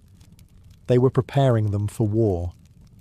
And war was where the true cost of becoming a Templar often revealed itself. For all the prayers, vows, and discipline that shaped a Templar's life, the order ultimately existed for one reason: war. Not war for personal gain, not war for land or family ambition. At least in theory, the Templars fought to defend Christian territories and protect pilgrims travelling through dangerous regions of the Holy Land. The reality, however, was far less romantic than many recruits imagined. A new brother entering the order might dream of glorious victories, heroic charges, and songs celebrating his courage. The veterans knew better. They understood that war was mostly exhaustion interrupted by moments of terror. Templar knights spent countless hours training with weapons, maintaining equipment, caring for horses, patrolling roads, guarding castles, and preparing for battles that might never come. Then, when battle finally arrived, everything happened very quickly. The order developed a reputation for extraordinary discipline on the battlefield. Unlike many medieval armies, which could collapse into chaos once fighting began, the Templars were trained to operate as a coordinated force. Their most famous weapon was the cavalry charge. A formation of heavily armoured Templar knights charging at full speed could be devastating. Horses thundered across the battlefield, lances lowered, shields locked together. The impact often resembled a moving wall of steel. It was terrifying for enemies. It was not particularly relaxing for the men involved either. The order expected its brothers to hold their ground even in desperate situations. Retreat was heavily restricted. A Templar knight could not simply decide he had seen enough excitement for one day and ride home. The rule demanded courage and obedience under the worst conditions imaginable. This expectation came with a terrible cost. Templars suffered enormous casualties throughout their history. Many frontier castles stood in isolated regions where reinforcements might take weeks to arrive. Brothers often found themselves defending positions while heavily outnumbered. Some died in famous battles, others perished during sieges. Many disappeared into the endless violence that defined the Crusader states. The Order considered this sacrifice part of its mission. Every recruit understood that joining the Templars significantly increased the likelihood of dying far from home. There would be no comfortable retirement, no quiet estate waiting at the end of service, no grandchildren listening to stories beside a fireplace. A Templar accepted the possibility that his life might end on a distant battlefield beneath the walls of an unfamiliar city. And strangely enough, that was exactly what made the Order so respected, because everyone knew the risks, and the brothers joined anyway. Yet surviving war did not mean a Templar's challenges were over. His greatest test was remaining faithful to his vows year after year, decade after decade, until the very end of his life. For a Templar knight, the true challenge was never joining the Order. It was staying worthy of it. The admission ceremony lasted only a short time. The vows were spoken in a single evening. The white mantle was placed upon his shoulders in a matter of moments. But becoming a genuine brother of the temple took years. perhaps even a lifetime. Once accepted into the order, a new recruit entered a world where every day tested the promises he had made. Poverty was no longer an idea discussed during a ceremony. It became reality. Every possession belonged to the order. Every meal was shared. Every comfort was limited. Obedience became equally constant. A brother might spend years serving faithfully in one commandery, only to receive orders sending him across Europe or into the Holy Land. Personal preferences did not matter. The needs of the temple always came first. The same applied to chastity. The vow was not difficult because it lasted a week or a month. It was difficult because it lasted forever. As years passed, brothers watched friends die, kingdoms rise and fall, and families continue without them. The children of younger siblings inherited estates. Nephews became lords. Entire generations appeared and disappeared. The Templar remained where duty required him. For many men, this sense of purpose became the reward itself. The order provided something rare in the medieval world, a life dedicated to a single mission. A Templar knew exactly who he was, what he served, and what was expected of him. Before an Ottoman couple could become engaged, before gifts were exchanged, before families gathered for formal visits, and certainly before wedding celebrations filled the streets with music and food, one important question had to be answered. Who was going to marry whom? For most people in the Ottoman Empire, marriage was not simply a matter of personal attraction. It was a family decision, a social arrangement, and sometimes an economic partnership all at once. Two individuals were marrying, but so were two households, two reputations, and occasionally two carefully calculated sets of expectations. The process usually began with the groom's family. More specifically, it began with the women of the family. A young man's mother, sisters, aunts, and older female relatives became unofficial matchmakers. They quietly searched for suitable candidates within their community. Unlike modern dating applications, which somehow allow people to reject one another based on favourite pizza toppings, Ottoman matchmaking focused on rather different criteria. Character mattered, family reputation mattered, religious devotion mattered, household skills mattered. The goal was to find a woman who would be respected as a wife, mother, and member of the extended family. Information travelled through neighbourhoods surprisingly quickly. Women exchanged news during visits, market trips, celebrations, and social gatherings. Through these conversations, families learned who had a daughter of marriageable age, which households enjoyed good reputations, and which families might be suitable matches. Not every household received equal consideration. Families often preferred spouses from similar social backgrounds. Merchants frequently looked among merchant families. Artisans often preferred connections with other respected artisans. Wealthy households generally paid attention to wealth. This tendency is hardly unique to Ottoman history. Humans have spent thousands of years claiming money is not important, while simultaneously asking detailed questions about it. Once a potential bride was identified, discreet inquiries began.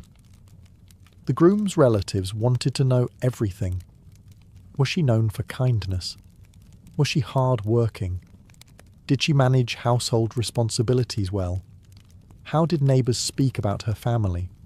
A poor reputation could end negotiations before they ever started. A good reputation, meanwhile, could make a family highly sought after. The young woman herself was often observed carefully during social occasions, family gatherings, or community events. Direct courtship remained limited in many Ottoman communities, meaning relatives played a major role in gathering information. Only after weeks or even months of quiet investigation would a family decide whether to take the next step. If they liked what they learned, a formal visit would be arranged. And that visit marked the true beginning of the engagement process. Once the groom's family believed they had found a suitable bride, the next stage began. The formal visit. This was one of the most important moments in the entire engagement process because it transformed private interest into a public possibility. Up until now, everything had happened quietly. Relatives gathered information, neighbours exchanged opinions, and families considered their options. Now people had to meet. Traditionally, the groom's mother played a central role. Along with female relatives, she would visit the home of the young woman and her family.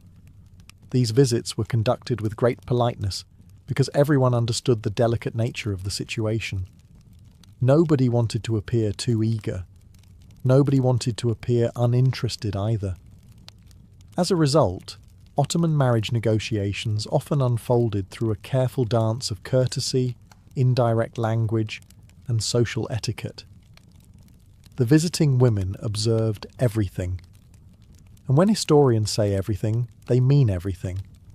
The condition of the home, the behaviour of family members, the manners of the young woman, how she spoke, how she moved, how she treated guests. The future bride was not expected to deliver a speech or defend a thesis on household management.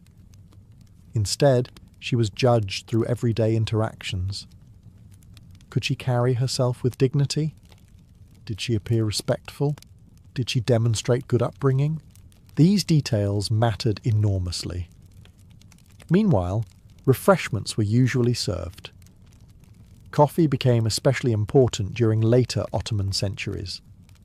A simple cup of coffee could accompany discussions that might determine the future of two families. No pressure, of course. Just your entire future being quietly evaluated while everyone pretended they were discussing ordinary matters. The young woman herself often remained modest and reserved during the visit. Open displays of affection or direct conversations between potential spouses were uncommon in many Ottoman communities. This was not a romance conducted through dramatic declarations. It was a process built upon family approval and social reputation. The bride's family also evaluated the visitors. Marriage negotiations worked both ways. The groom's household needed to prove its respectability as well. A wealthy family with a terrible reputation could be less attractive than a modest family known for honesty and good character. By the end of the visit, no final decision was usually announced. That would have been far too simple. Instead, families returned home to discuss what they had seen and heard.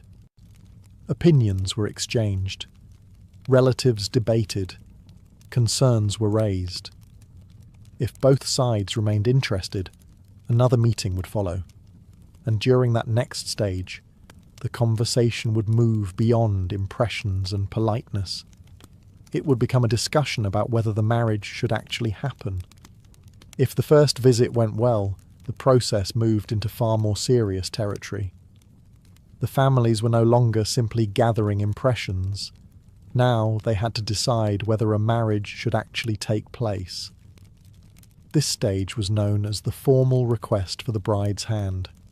In Ottoman society, this was one of the most significant moments before an engagement. A family could spend weeks or even months considering a match, but eventually someone had to ask the question directly.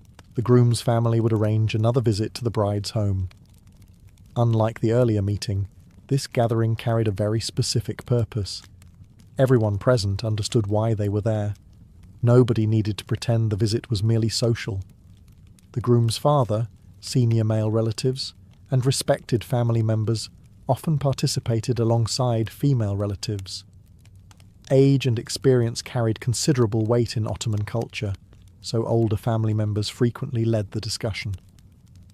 After the usual greetings and hospitality, the formal request was made. Traditionally, the groom's family would ask the bride's parents for permission to marry their daughter. The language varied from region to region, but the request was generally expressed with great respect. The bride was not viewed as property being transferred from one household to another, despite common modern assumptions. under Islamic law, a woman retained important legal rights regarding marriage, property, and inheritance. Nevertheless, family approval remained enormously influential. Marriage affected the entire household, and parental involvement was expected. Interestingly, the bride's family often did not immediately accept the proposal, even if they fully approved. In many communities, custom encouraged a degree of hesitation. An immediate acceptance could appear too eager. Families sometimes declined once or twice before agreeing later, allowing everyone to demonstrate dignity and proper restraint.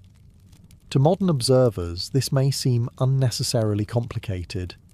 To Ottoman families, it was part of good manners. Historical court records and personal accounts suggest that reputation and honour often mattered as much as the actual answer itself.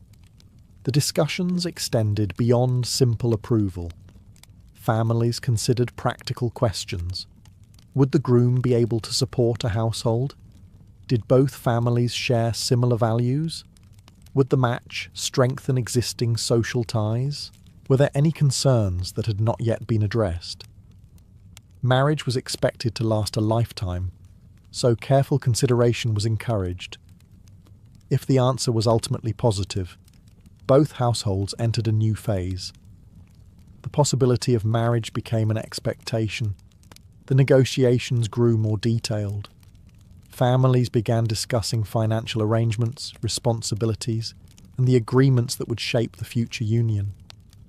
And among those discussions, one topic stood above all others: the marriage contract and the bride's dowry. Once both families agreed that the marriage should move forward, the atmosphere changed noticeably.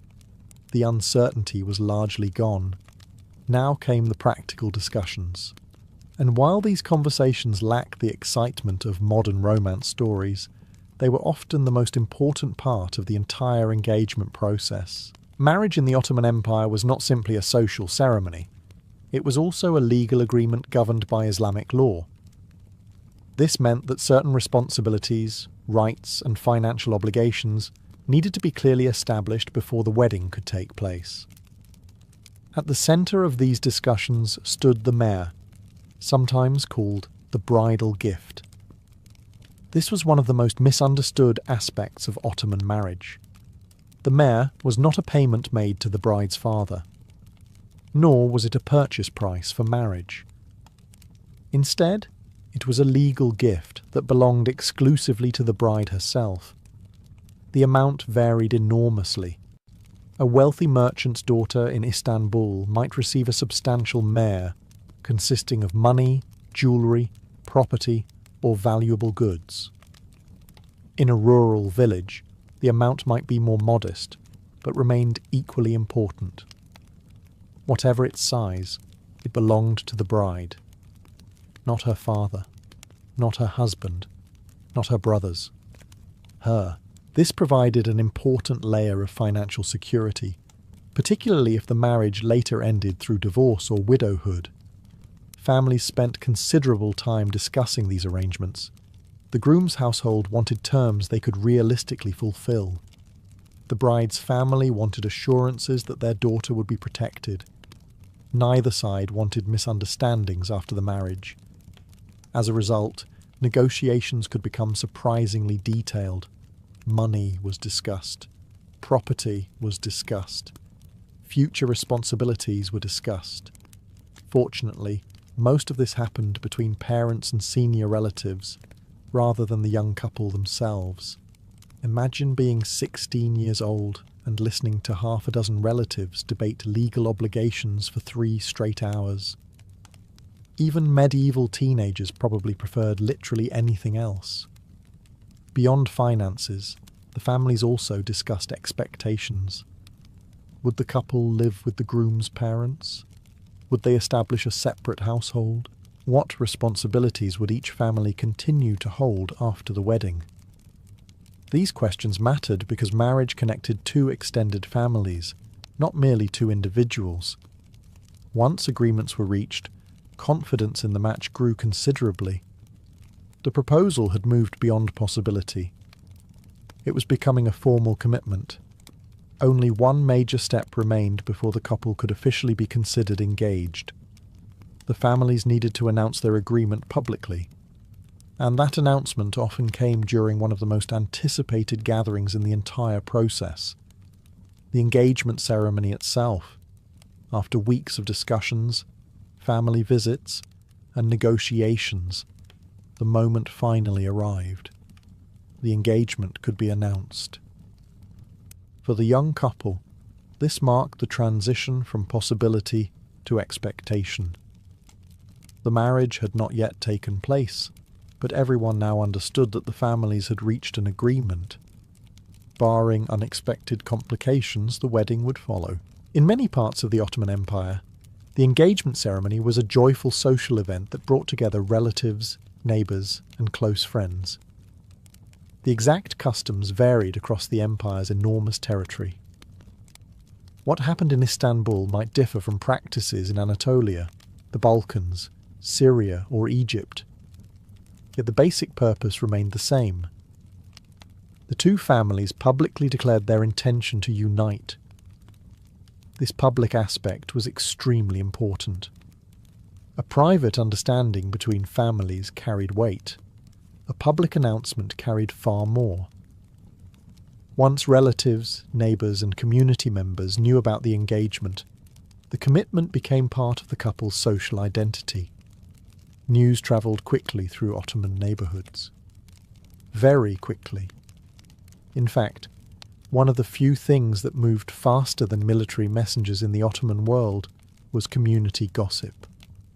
An engagement announcement could spread through an entire district before the refreshments had been cleared from the tables. The gathering itself was usually festive. Guests arrived in their finest clothing. Food was prepared. Sweets were distributed. Conversations filled the house. Families who had previously been strangers now spent hours together as future relatives. For the bride, this day often carried special significance. She might receive gifts from the groom's family, including jewellery, fabrics, scarves, coins, or other valuable items. These gifts symbolised both affection and commitment. The exchange demonstrated that the groom's family was serious about the match. It also allowed them to display generosity and respect toward their future daughter-in-law. In wealthier households, the gifts could be remarkably elaborate. In humbler families, they might be simpler. The value mattered less than the gesture itself. Meanwhile, the groom's family received hospitality from the bride's household, reinforcing the growing relationship between the two sides. The engagement did not create a marriage yet. This distinction remained important. The couple still had to wait for the wedding contract and ceremony. However, from a social perspective, everything had changed. The young man and woman were now known as future husband and wife. Families began planning the next stage. Preparations intensified. Lists were made. Expenses were calculated. Relatives volunteered opinions whether anyone requested them or not. Because now the engagement was official, and the long process of preparing for marriage had truly begun. Once the engagement became official, the relationship between the two families entered a new phase. The difficult negotiations were mostly finished. Now came the preparations. And preparations in the Ottoman Empire had a remarkable tendency to expand. What began as a straightforward effort to organise a wedding could gradually involve dozens of relatives, endless discussions, and enough planning to rival a small military campaign. The engagement period could last weeks, months, or sometimes even longer depending on the circumstances of the families involved. This waiting period served several purposes. It gave both households time to prepare financially. It allowed wedding arrangements to be organised. And perhaps most importantly, it provided an opportunity for the two families to become better acquainted.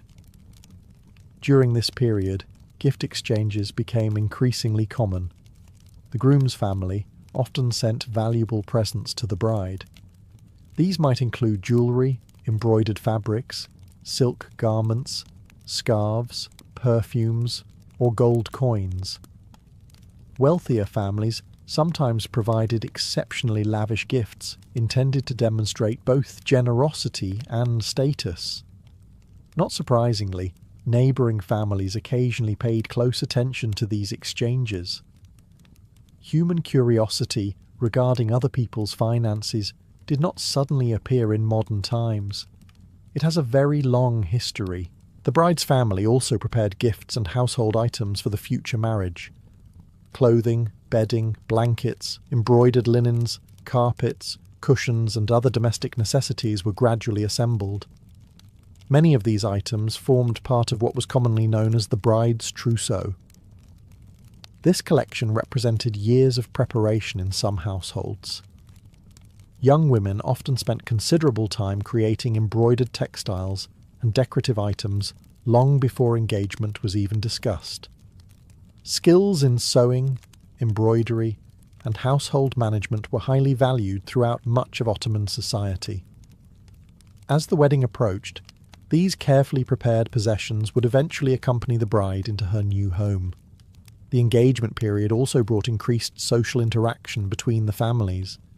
Visits became more frequent, meals were shared, relationships strengthened. Future in-laws who had once been complete strangers gradually became part of each other's lives. Of course, this process was not always perfectly smooth. Occasional disagreements emerged regarding expenses, wedding plans, guest lists, or expectations. Anyone who has ever helped organise a large family event will find this development entirely unsurprising. Fortunately, most families worked hard to maintain harmony. The engagement represented a public commitment, and neither side wished to damage its reputation through unnecessary conflict. As preparations continued, another important question slowly moved to the forefront. Where would the newly married couple actually live? Because before the wedding could take place, a future household needed to be ready for its newest members. As the engagement period continued, attention gradually shifted toward one practical question that every Ottoman family eventually had to answer. Where would the newly married couple live? A wedding could be planned, gifts could be exchanged, relatives could celebrate, but unless the future household was ready, the marriage itself could not properly begin. For the groom, preparing a home was one of the most important responsibilities before the wedding. Ottoman society generally expected a husband to provide the basic foundation for family life. This did not necessarily mean building a new house from scratch. In many cases, the groom would live in a family home, occupy a separate section of a larger household, or rent a residence appropriate to his means. The exact arrangement depended heavily on social class and local custom. Wealthy merchants might establish an entirely new household. Artisans often lived near their workshops. Farmers usually remained close to family lands. In many cases, several generations shared the same property. Modern people sometimes imagine that every newly married couple immediately moved into their own private residence. Ottoman reality was often more crowded. Privacy existed, but it was frequently surrounded by parents, siblings, grandparents, cousins, and enough relatives to fill an entire courtyard. The bride's arrival required careful preparation. Furniture had to be arranged, carpets laid out, storage chests filled, kitchen equipment gathered, bedding prepared. The future home needed to demonstrate that the groom was capable of supporting a family. For this reason, the engagement period could become financially demanding. A respectable household was not assembled overnight. Many families saved for years in anticipation of future marriages.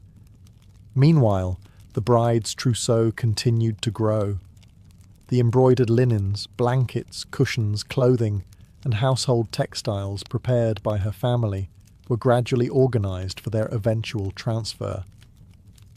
In some communities, neighbours and relatives were invited to admire these items before the wedding.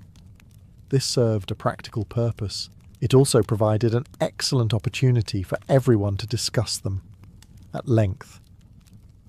Human beings have always enjoyed evaluating other people's decorating choices. As preparations advanced, excitement began building throughout both families. The engagement had already been announced. The household was nearly ready. Relatives started discussing wedding dates. Guests anticipated invitations. Children looked forward to celebrations and sweets. The entire community understood what was coming next. The marriage itself was approaching, but before the festivities could begin, one final legal step remained. The union had to be formally recognised through the marriage contract, and that contract would transform an engagement into a binding commitment under Ottoman law. By the time the engagement period reached its final stages, most of the major decisions had already been made. The families had met. The proposal had been accepted. The gifts had been exchanged. The household was nearly ready. Now only one crucial step remained before the wedding could take place. The marriage contract. In the Ottoman Empire, marriage was not simply a religious or social event. It was also a legal agreement recognised by Islamic law and often recorded by local courts. This legal foundation provided structure and protection for both husband and wife. Without the contract, there was no marriage.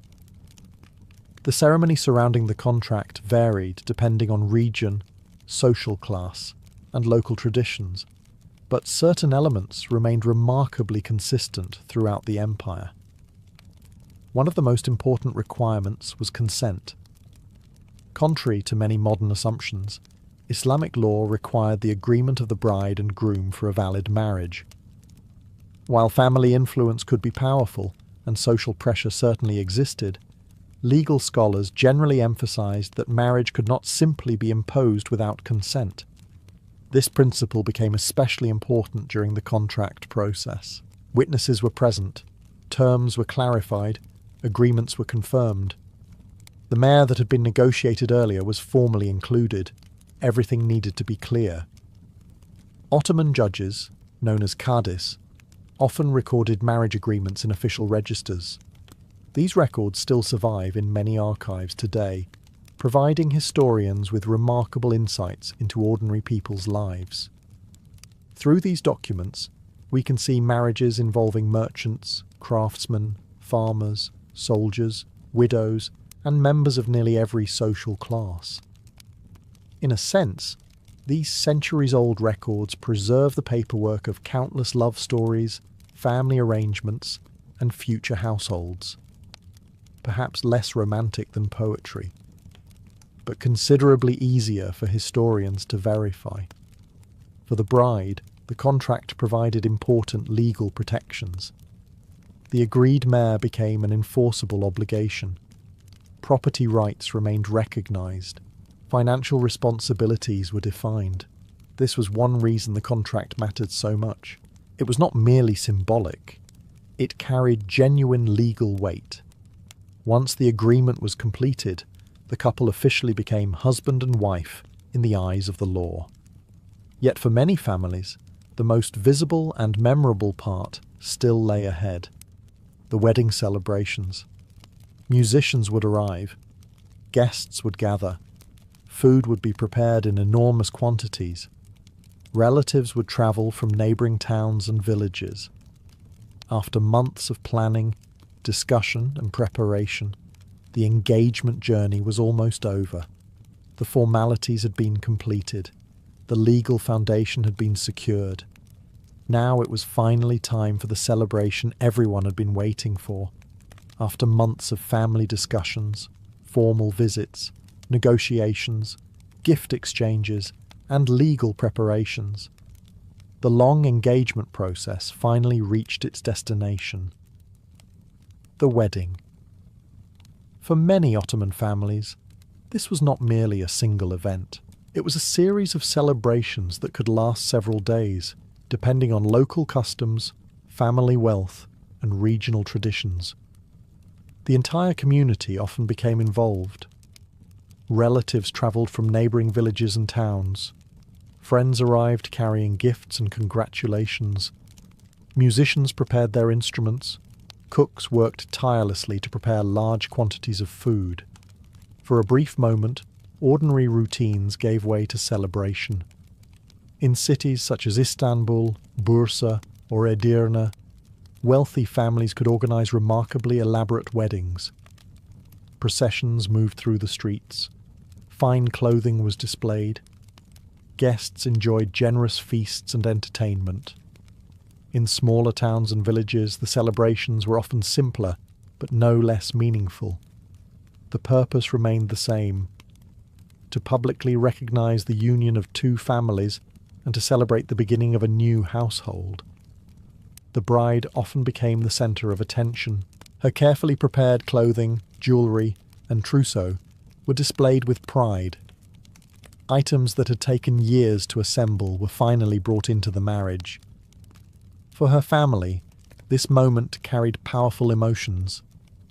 A daughter who had spent her entire life in one household was preparing to begin another.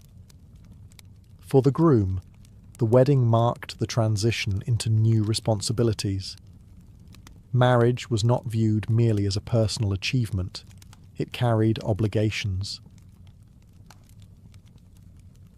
An Ottoman wedding feast was not simply a meal served after a ceremony. It was the main event. Long before guests remembered the details of the wedding contract or the exact words spoken during the celebrations, they remembered the feast. They remembered the dishes, the music, the crowds, and whether the host family had demonstrated the generosity expected of respectable people. In many ways, an Ottoman wedding was judged by its food. That may sound unfair. Then again, human beings have been evaluating major life events based on catering quality for thousands of years. Some traditions never disappear. Across the Ottoman Empire, from the bustling streets of Istanbul to small villages in Anatolia and the Balkans, weddings were among the largest social gatherings a family could organise. They brought together relatives, neighbours, business associates, religious figures, and sometimes complete strangers who somehow managed to appear whenever large quantities of free food became available. The scale depended largely on wealth.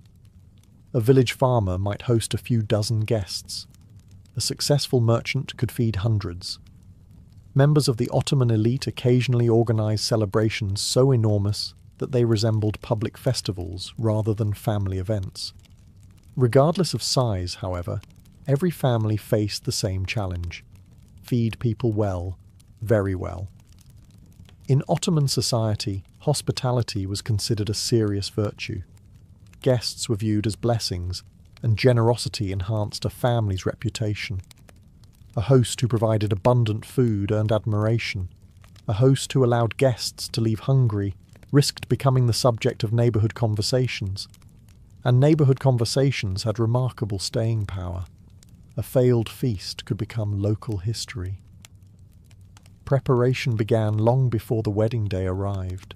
Families purchased animals for slaughter, collected spices, secured grain, and organised cooking equipment. In larger celebrations, professional cooks were hired. Massive copper cauldrons appeared. Temporary cooking areas were built. Helpers moved constantly between kitchens, courtyards, and storage rooms. The closer the wedding approached, the busier everything became. Relatives arrived carrying supplies. Neighbours offered assistance. Children ran through courtyards pretending to help, while mostly creating additional work. Meanwhile, the cooks focused on the task that mattered most: producing enough food to satisfy a crowd that seemed to grow larger every hour. As the wedding morning arrived, delicious aromas began drifting through the streets. Roasting meat, fresh bread, rice simmering with butter and spices, sweet pastries cooling on trays. Guests followed these scents toward the celebration like sailors navigating by a lighthouse, and once they arrived, they discovered that the feast was only beginning. Once the guests arrived and the celebrations officially began, the true stars of the wedding feast started making their appearance. The food. And there was a lot of it. Modern wedding guests might expect several courses, a buffet, or perhaps a carefully arranged menu. Ottoman wedding guests expected abundance. The goal was not merely to satisfy hunger. The goal was to ensure that every guest left convinced they had attended a truly memorable celebration. One of the most important dishes at almost any Ottoman feast was rice.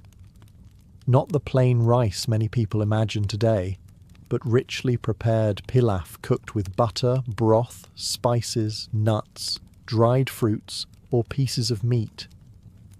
Ottoman cooks considered pilaf an art form. A skilled cook could build an entire reputation around preparing exceptional rice. This may sound excessive, but every civilization chooses its priorities. Some build monuments, others perfect rice. The Ottomans attempted both.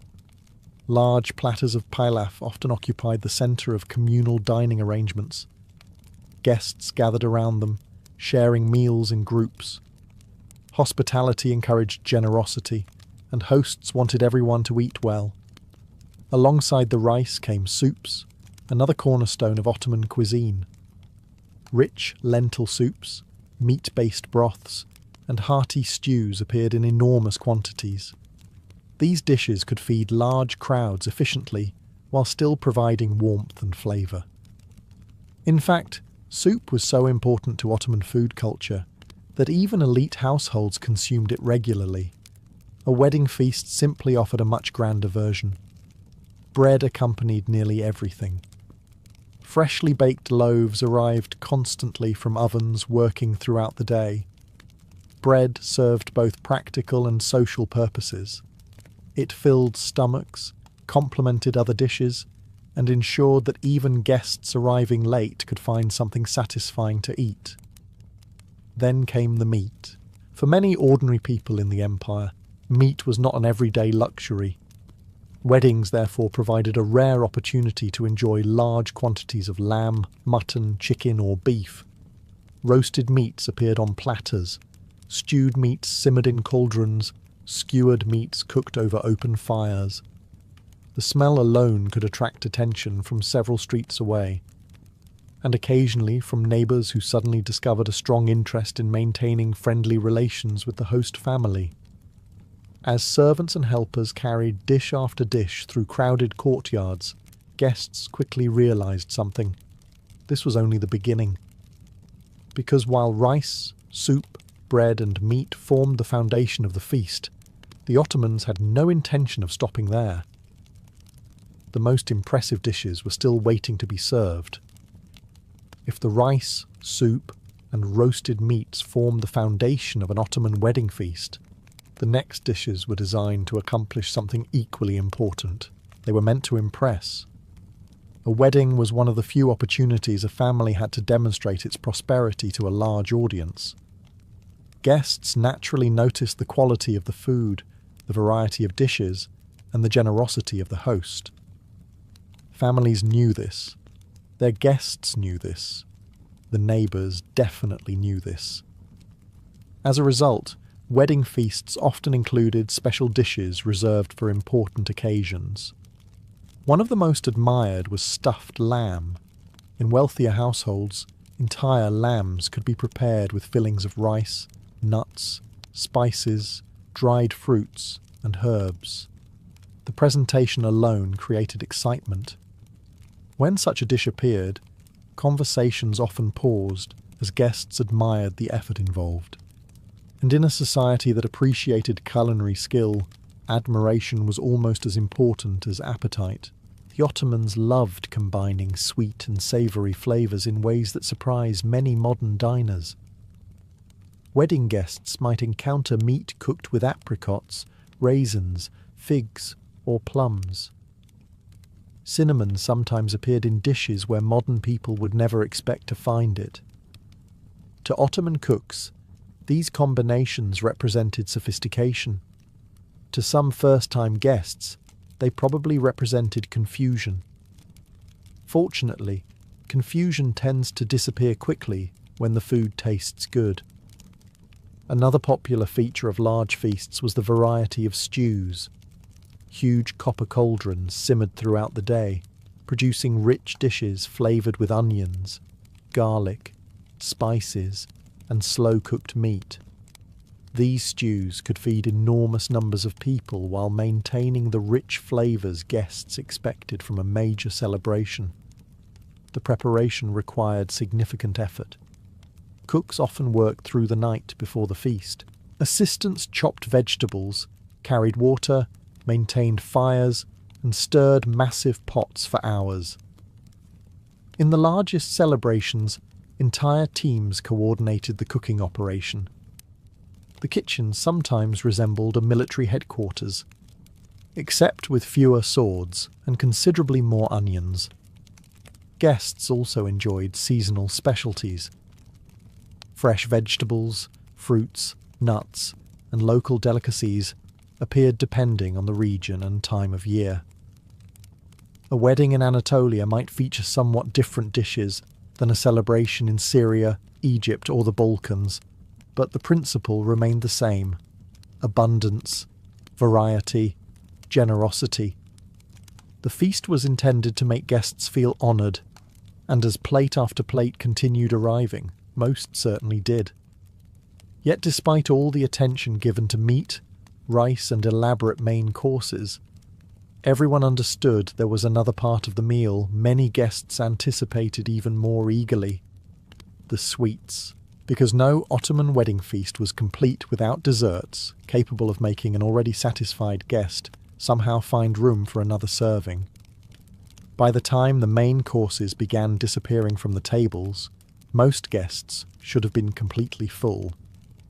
The problem was that Ottoman wedding hosts had absolutely no intention of stopping there. Now came the sweets, and refusing sweets at an Ottoman celebration was often much harder than refusing a second serving of meat. A polite guest might insist he could not possibly eat another bite. The host would politely insist that he absolutely could. This discussion could continue for quite some time. Desserts occupied a special place in Ottoman food culture. The empire inherited culinary traditions from Central Asia, Persia, the Arab world, Anatolia, and the Balkans, creating one of the richest dessert traditions anywhere in the early modern world. Wedding feasts provided the perfect opportunity to display it. One of the most beloved treats was baklava. Layer upon layer of delicate pastry surrounded chopped nuts and sweet syrup, creating a dessert so famous that centuries later, people are still arguing about who makes it best. Some debates never truly end. Large trays of baklava appeared at important celebrations, often cut into carefully shaped portions and distributed among guests. Wealthier families sometimes ordered enormous quantities to ensure nobody left disappointed. Then there was helva. Prepared in numerous varieties throughout the empire, helva could be made from flour, semolina, honey, sugar, butter, or nuts depending on local traditions. It appeared at weddings, religious celebrations, and family gatherings across Ottoman society.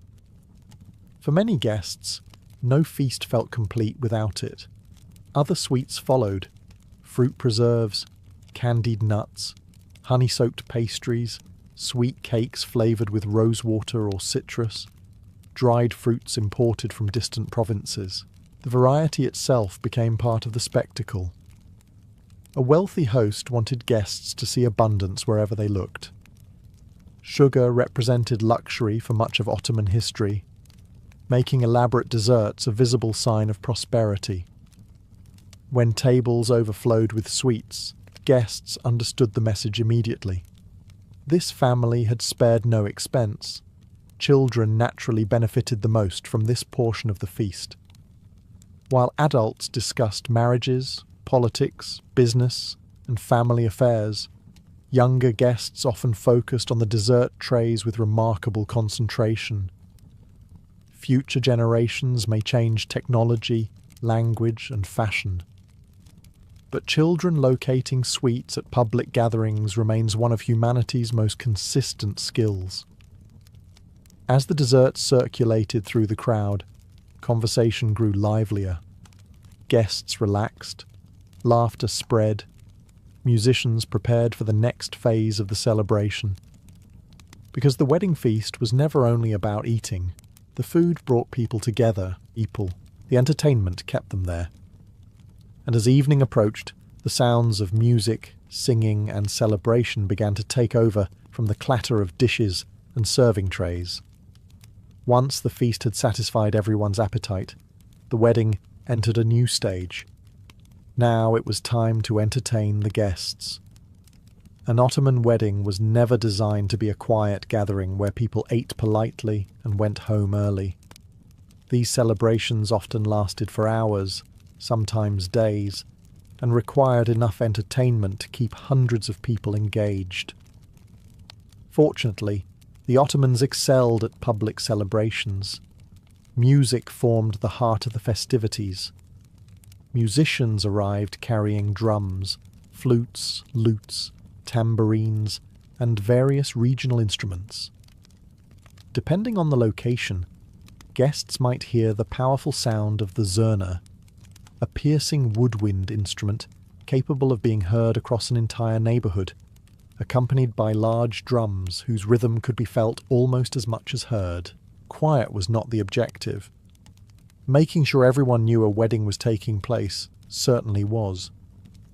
As the music began, the atmosphere transformed. Guests who had spent the feast discussing family matters suddenly found themselves clapping to the rhythm.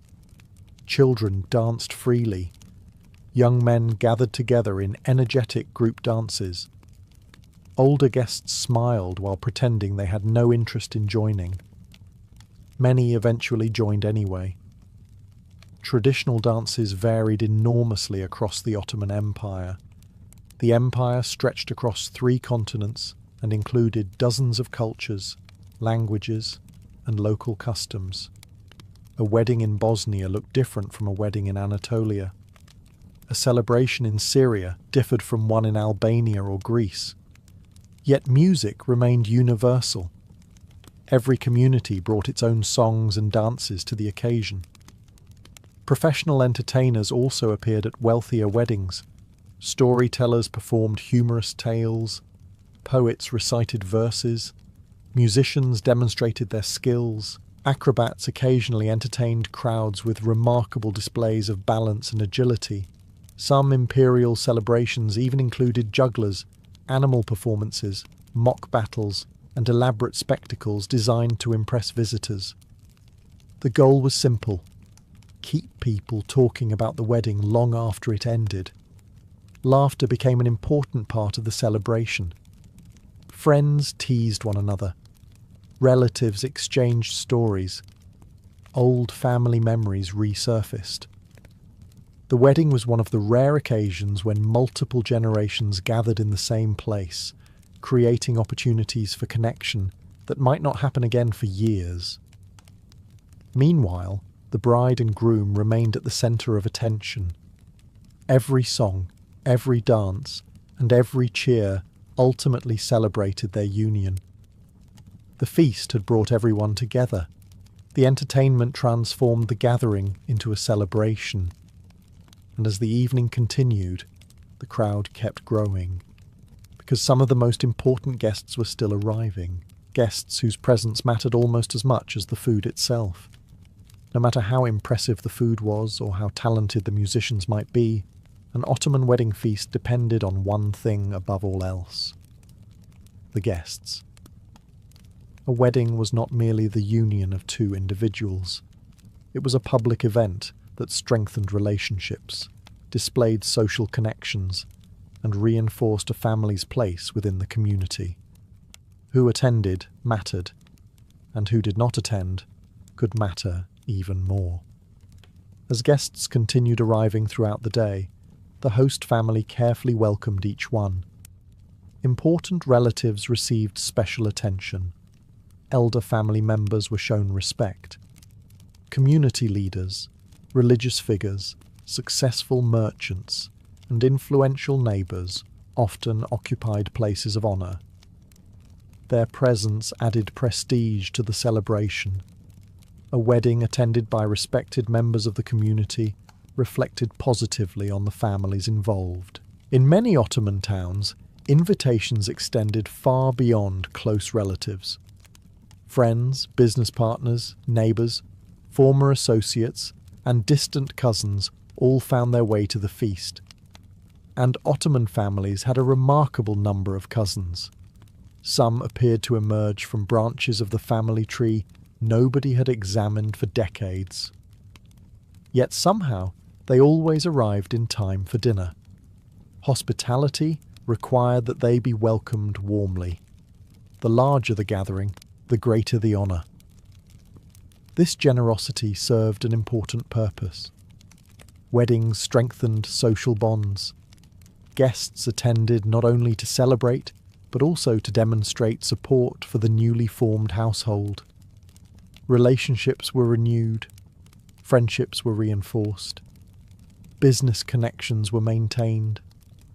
A wedding could function as a social gathering, family reunion, and networking event all at once. The wealthier celebrations sometimes attracted government officials, military officers, prominent scholars, or members of the local elite.